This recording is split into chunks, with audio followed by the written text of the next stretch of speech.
Alright, we are parked up and done for the week. Alright, let's start our little mini vacation.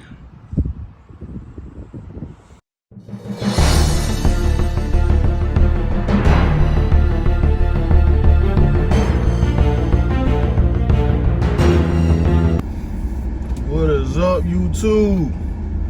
Oh man, the short week is done. We're finna go find us something to eat. We are done till next Monday, I think. We finna head to Chicago tomorrow. Just kick some shit right quick, you know, nothing major. But first, get some Taco Bell before we get to talking. Oh yeah. What is up, YouTube? We got back early this morning. It's light now. Today is Thursday, March 2nd. Hey man, real quick man, I'm just gonna get on here man before we head to the airport. We flying to Chicago for the weekend, you know, just go relax, go see Kevin Durant play the Bulls. Hey, real quick man, somebody asked me a question in one of my old videos. They said, how come the biggest trucking companies in America pay the least? And I was like, damn, did I do a video on this? I didn't. So to that person asked me that question, I'm gonna give you an answer. So the big companies, you know, aside from UPS and FedEx, which are the biggest in the world, you got Snyder, JB Hunt, you know, Swift, Knight Swift, you know, Knight Refrigerated. Those are the big carriers, and people are asking like, if they got the most money and the most trucks, why they pay so least? I'm gonna tell you why. The biggest trucking companies in America are government backed. They get government funding. When you're the biggest trucking company like that, you're moving a lot of freight for a lot of people, for everybody. And when you get so big, the government has no choice. Like, you're moving most of the food, most of the produce, most of whatever than anybody. So what they do is the government gives them money to hire people with no experience, straight off the street. You know, this to beef up the workforce. So all that goes hand in hand like this. You never drove a truck in your life. You have no experience. You know, they go based off your driving record is how much you get paid. But a lot of companies won't touch you because of the insurance liability. If you have no driving history in a commercial truck, their insurance is your insurance is going through the roof. So how they offset it, they're willing to eat the cost of the insurance, but they got to pay you less because they're paying more in insurance.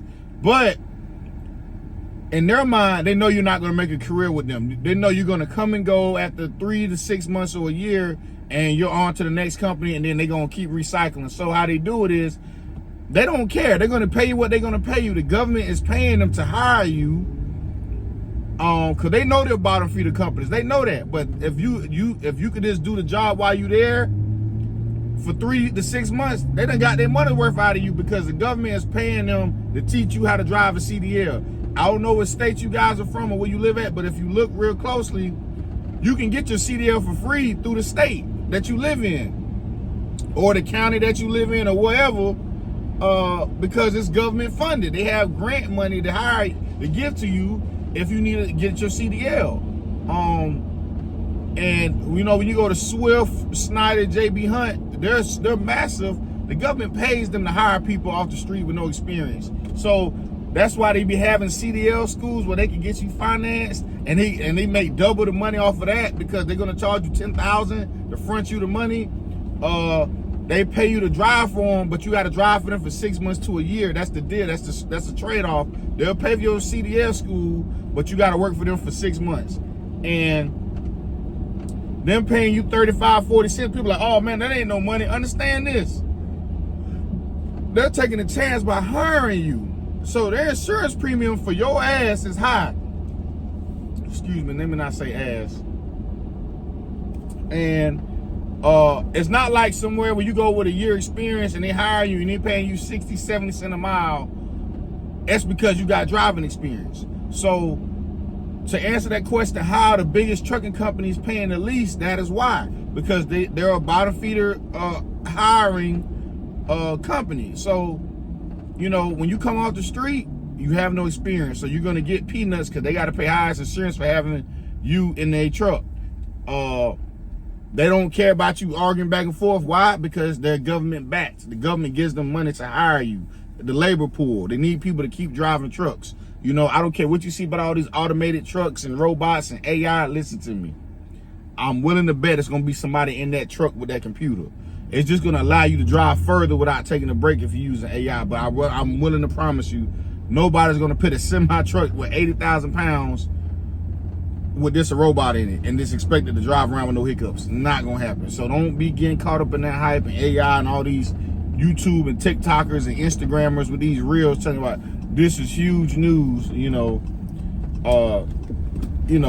humans got to do some of it. It's just what it is. So you go to these companies, you get your experience, and then you leave. That is why they lowball you, because they know you're not going to stay. So why pay you out the ass and you're not going to stay? We're going to pay you bottom feeder money for you to get your experience, and they know you're going to go run off to somebody and do specialized. So that is why they did that. And yeah, man. So I'm gonna end this video right here, and I'm gonna drop another one about us heading to the airport, and I'll see y'all on the next one.